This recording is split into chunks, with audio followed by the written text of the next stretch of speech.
말씀의 제목을 복음의 울림, 삶의 변화, 그리고 소망이라고 각 8절과 9절과 10절에 있는 내용을 간략하게 요약할 수 있을 겁니다.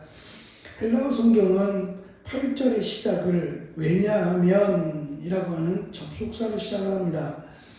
데살로니가 교회가 또는 성도들이 지역 교회 마게도니아나 아가야로 확산될 때 이것을 그냥 소리로만 전한 게 아니라 그들의 영향력 또는 복음의 울림이라고 할 수 있는 변화가 모범이 되었다 그랬습니다.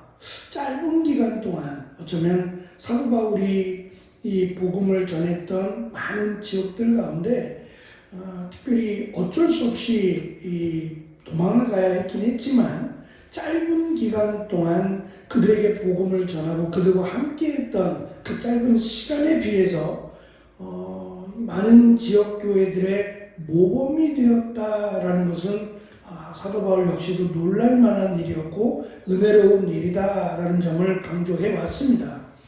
그리고 왜냐하면 왜 이렇게 그들이 짧은 기간임에도 불구하고 그들이 변화와 또 복음에 대한 여러 가지 그 놀라운 확신을 갖게 된 이유들을 밝히고 있는데 그것은 주님의 말씀이 8절에 있는 대로 여러분으로부터 울려 퍼졌기 때문이라고 밝힙니다. 우리 신약성경은 지방으로 퍼졌고라고만 되어 있는데 이 울려 퍼졌다라고 하는 표현은 나팔 소리를 의미하는 겁니다. 나팔 소리는 뭐 여러 가지 다양한 의미로 사용이 됩니다만 당시 전쟁이 많았던 시대에서는 전쟁을 알리고 또 전쟁의 끝을 알리는 이런 역할을 했을 때 이 소리가 컸다라고 하는 점은 분명합니다. 왜 이렇게 이들의 영향력이라고 할 수 있는 그들이 복음을 받아들이고 복음에 대한 확신 가운데 서 있고 복음에 따른 변화에 대한 소리가 나팔 소리처럼 크게 울려 퍼졌다라고 하는 것은 이 복음의 역동성을 의미합니다.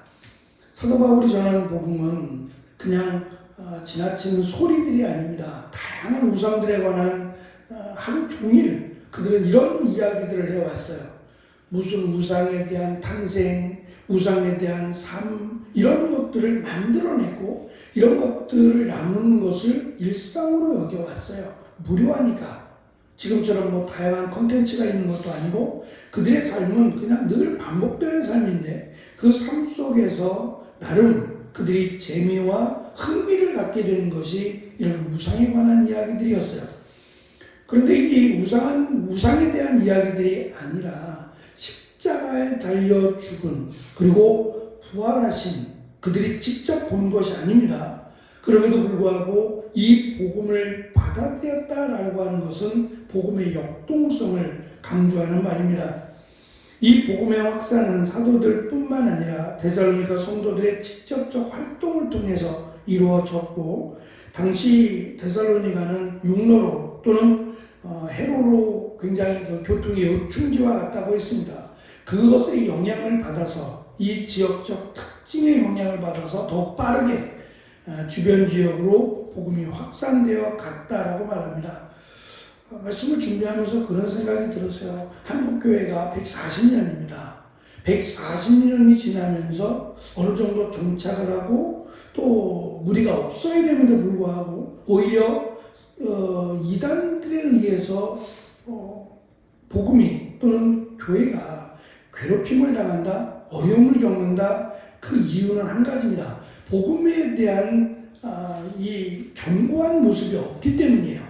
바꿔 말하면 이 복음에 대해서 교회가 도외시했다는 얘기입니다. 교회의 성장에 대해서는 그렇게 많이 관심을 가졌어요.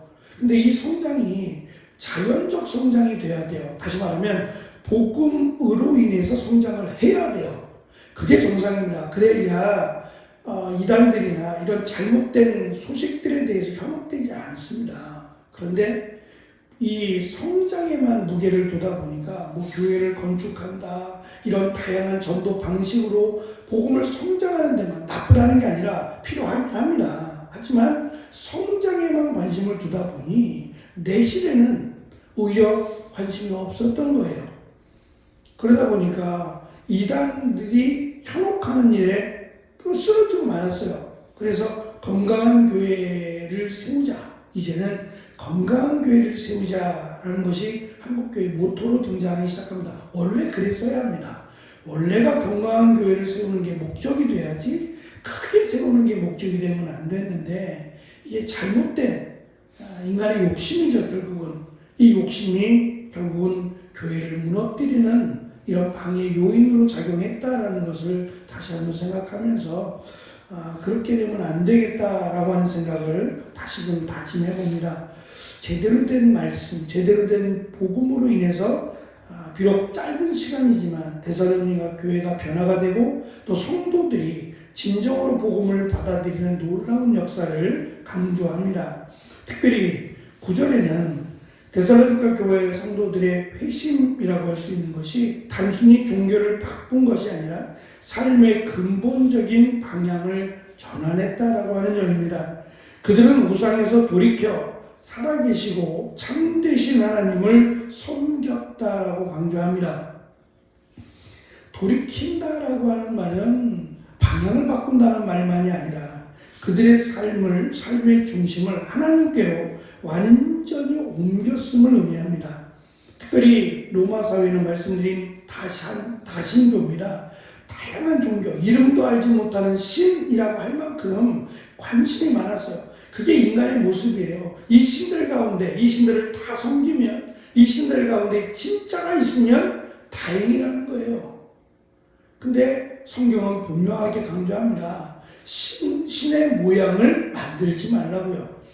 하나님은 그런 하나님이 아닙니다. 인간이 만들어 놓은 신이 될 수 없고, 하나님은 우리가 만든 하나님이 될 수 없어요. 오히려 우리가 하나님을 믿고 섬겨야 할 것을 강조합니다. 데살로니가 교인들은 생명력이 없고 허상인 우상과는 달리 유일하게 살아계신 참된 하나님만을 섬기겠다고 선택을 한 겁니다. 다양한 신들을 다 버린 겁니다. 그것 때문에 이들은 박해를 받게 된 겁니다.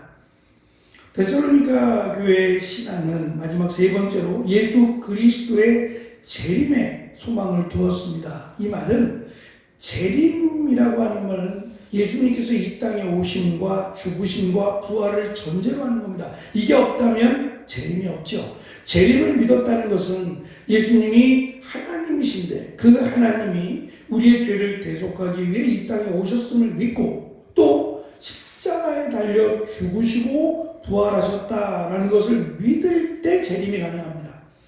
이건 무시하고 재림만을 믿을 수는 없어요. 그러니까 재림을 소망했다는 것은 앞에서 예수님의 오심 그리고 십자가 달려 죽으심과 부활하심을 믿었다는 얘기입니다. 그것을 믿었기에 재림에 대한 소망이 생긴 겁니다.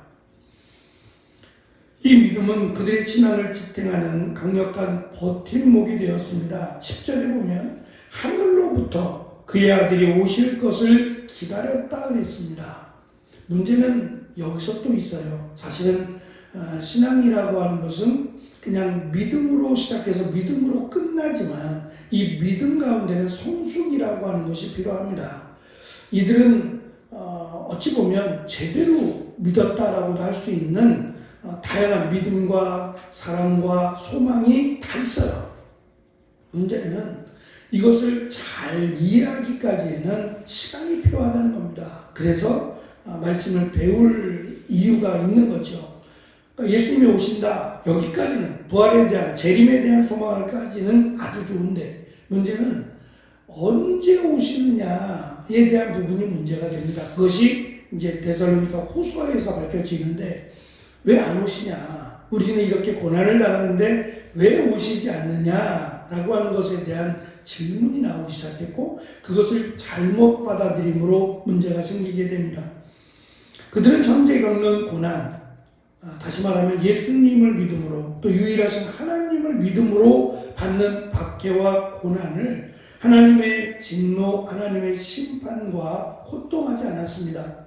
오히려 다가올 진노로부터 구원하시는 분이 바로 예수 그리스도다라고 하는 확신이 있었습니다.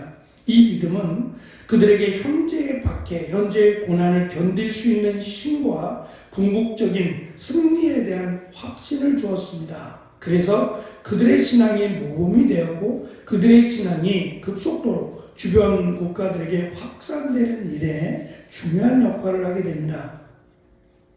어제 목사님하고 잠깐 긴 시간은 아니지만 잠깐 이야기하면서 요즘에 이제 근황을 얘기하시는데 요즘은 이 캄보디아나 이런 다른 지역에서 이제 학교에서 강의를 안 하시니까 아무래도 이제 시간이 조금 있으셔서 그쪽으로 요청이 오면 그쪽에 가서 신학교에서 강의하는 일을 하신다라고 이야기하시더라고요.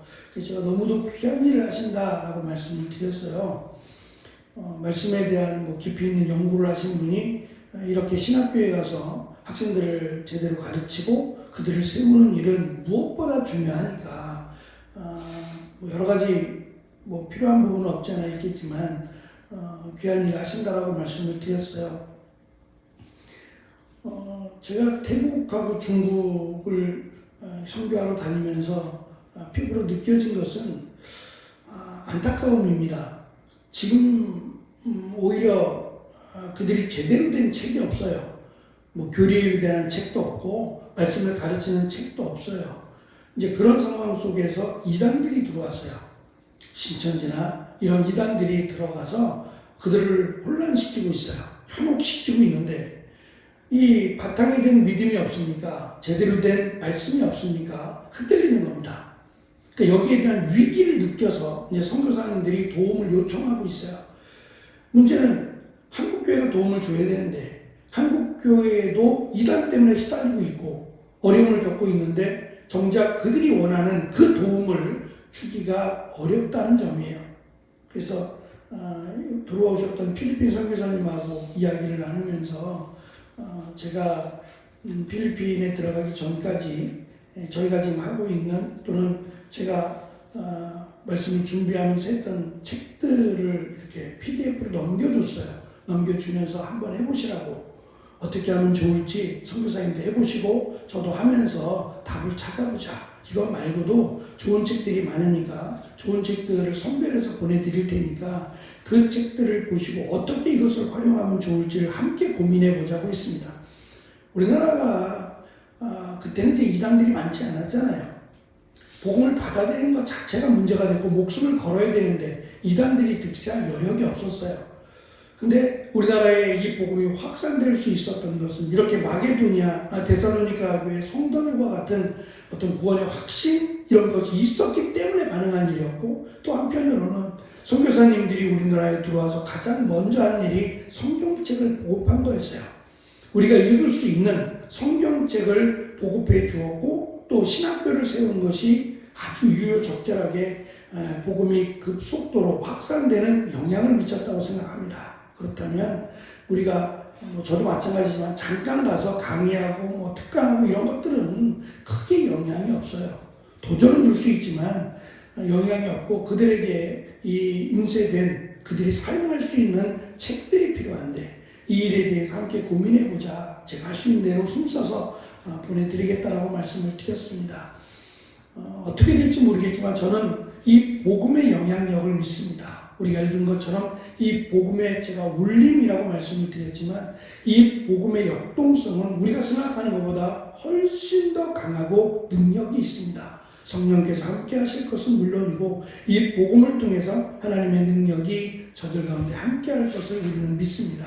그래서 이 말씀이 어제 우리 교회 처음으로 교회라고 하는 곳에 처음으로 발을 디딘 분들 그분들이 교회가 이렇구나 예배가 이런 거구나 라고 하는 아마 처음 경험해 보았을 텐데 이 경험을 통해서 그냥 듣고 끝나는 것이 아니라 그들에게 귀한 울림과 또 떨림이 되었으리라 생각하고 또 그렇게 되기를 우리가 기도하면서 그분들이 교회와 멀어지지 않고 오히려 교회에 가까이 올 수 있는 귀한 은혜가 함께 하셔서 저들을 통해서 가정이 또한 주변에 이 복음의 귀한 역동성과 영향력이 함께 역사해 주시기를 우리는 기도했으면 좋겠습니다.